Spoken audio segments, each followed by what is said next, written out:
मित्रांनो, लाडकी बहीण योजनेचा 6वा हप्ता आता लवकरात लवकर जमा करण्याचे आदेश महायुती सरकारने दिले आहेत। आतापर्यंत जसा तुम्हाला 1,500 रुपयांचा हप्ता मिळाला, त्या 1,500 रुपयांच्या हप्त्याऐवजी आता लाडक्या बहिणींच्या बँक अकाउंटमध्ये 2,100 रुपयांचा हप्ता जमा करण्यात येणार आहे। मात्र एक गोष्ट लक्षात घ्या की हा हप्ता मिळवण्यासाठी आता सर्वच बँकांतील खाते चालणार नाहीये।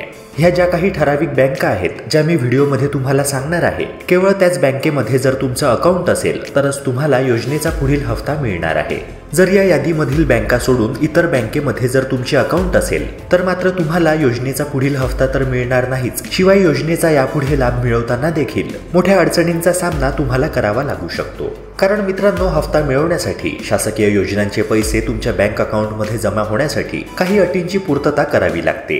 ज्या बँका ह्या अटींची पूर्तता करतात केवळ त्याच बँकांमध्ये पैसे वेळेत जमा होऊ शकतात। मात्र ज्या बँका डीबीटी करिता म्हणजेच डायरेक्ट बेनिफिट ट्रान्सफर करिता अनुकूल नाहीत, अशा सर्व बँकांमध्ये हे योजनेचे पैसे जमा होऊ शकत नाहीत। ह्या व्हिडिओमध्ये मी तुमच्यासोबत काही ठराविक बँकांची नावे सांगणार आहे ज्यात तुमचं अकाउंट असेल तरच तुम्हाला लवकरात लवकर ह्या योजनेचे पैसे मिळू शकतात। मित्रांनो, ह्या अत्यंत महत्त्वपूर्ण व्हिडिओला सुरुवात करण्यापूर्वी एक नम्र विनंती तुम्हाला करतोय। जर तुम्ही आपल्या YouTube चॅनलवर नवे असाल तर ह्या व्हिडिओला लाईक करून चॅनलला नक्की सबस्क्राईब करा, जेणेकरून शासनाच्या विविध योजनांची इत्थंभूत माहिती वेळेवर तुम्हाला मिळत राहील। चला तर मग मित्रांनो, व्हिडिओला लगेच सुरुवात करूया।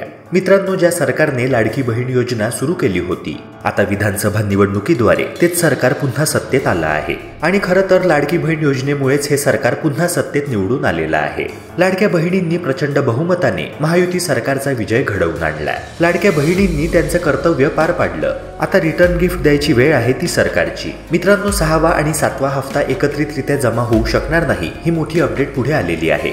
सर्वप्रथम लाडक्या बहिणींना योजनेचा 6वा हप्ता म्हणजेच डिसेंबर महिन्याचा 2,100 रुपयांचा हप्ता लवकरात लवकर बँक खात्यामध्ये वर्ग करण्याच्या सूचना सरकारद्वारे देण्यात आलेल्या आहेत। मित्रांनो, एक गोष्ट लक्षात घ्या की सध्या हा हप्ता 2,100 रुपयांचा आहे। मात्र येत्या काळात हा हप्ता 2,500 रुपये आणि मग 3,000 रुपये देखील आम्ही करू, अशी ग्वाही उपमुख्यमंत्री अजित पवार यांनी एका प्रचार सभेदरम्यान दिली होती। मित्रांनो, आता महाराष्ट्रातील तमाम लाडक्या बहिणींना प्रतीक्षा आहे ती डिसेंबर महिन्याच्या 6व्या हप्त्याची। 2,100 रुपयांचा हप्ता आपल्या बँक खात्यामध्ये कधी जमा होणार याची आतुरता लाडक्या बहिणींना लागून राहिली आहे। मात्र सरकारद्वारे अशा बँकांची सूची देण्यात आलेली आहे। अशा बँकांची नावे सरकारने सांगितली आहेत। त्या बँकांमध्ये जर लाडक्या बहिणींचे खाते असेल तरच त्यांना योजनेचा पुढील हप्ता मिळणार आहे। या बँकांमध्ये जर तुमचे खाते नसेल तर मग तुम्हाला पुढचा हप्ता मिळवण्यात मोठी अडचण येणार आहे। म्हणून मित्रांनो, आजचा हा व्हिडिओ अत्यंत महत्त्वाचा असा आहे। अजूनही व्हिडिओला लाईक केलं नसेल तर लगेच करून घ्या। तुमच्यासोबत अत्यंत महत्त्वाच्या अपडेट्स मी शेअर करत असतो, तेव्हा ह्या व्हिडिओला लाईक नक्की करा। मित्रांनो, जसे आपणा सर्वांनाच ठाऊक आहे की आतापर्यंत 2,40,00,000 महिला या लाडक्या बहीण योजनेच्या लाभार्थी आहेत। मात्र ह्या 2,40,00,000 महिलांपैकी बऱ्याचशा महिला ह्या योजनेसाठी अपात्र आहेत, तरी देखील त्यांनी फॉर्म भरला आणि तेव्हा त्यांचा फॉर्म ऍक्सेप्ट देखील झाला। अशा महिलांनी चुकीची माहिती फॉर्ममध्ये नोंदवली, हमीपत्रामध्ये चुकीची माहिती सांगितली। मात्र अशा सर्व महिलांविरोधात सरकार कडक पावले उचलणार आहे। अशा सर्व महिलांना ज्यांनी चुकीची माहिती देऊन आतापर्यंत योजनेचा लाभ मिळवला, अशा सर्व महिलांची नावे योजनेच्या लाभार्थी यादीतून वगळली जाणार आहेत। आणि मित्रांनो, ह्यापुढे सुद्धा लाडकी बहीण योजनेमध्ये काही महत्त्वाच्या अटी सरकारद्वारे मांडण्यात येणार आहे। काही बदल ह्या योजनेमध्ये केले जाणार आहे आणि ह्यापैकी एक महत्त्वाचा बदल किंवा नियम म्हणजे कोणत्या ठराविक बँकांमध्ये तुमचे खाते चालेल किंवा चालणार नाही।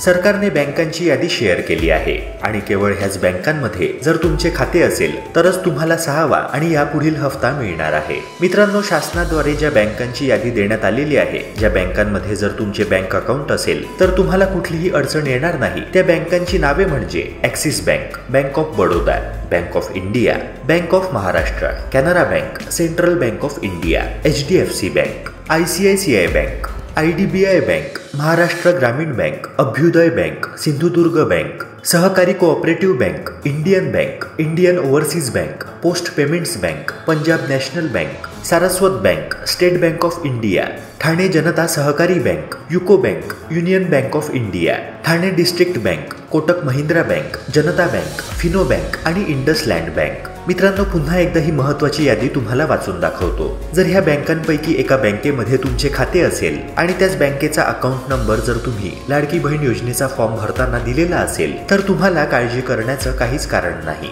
ह्या बँकांची नावे आहेत: Axis bank, bank of Baroda, bank of India, bank of Maharashtra, Canara bank, central bank of India, HDFC bank, ICICI bank, IDBI bank, Maharashtra Gramin bank, Abhyudaya bank, Sindhudurg bank, Sahakari cooperative bank, Indian bank, Indian overseas bank, post payments bank, Punjab national bank, Saraswat bank, state bank of India, Thane Janata Sahakari bank, UCO bank, union bank of India, Thane district bank, Kotak Mahindra bank, Janata bank, Fino bank आणि इंडसलँड bank.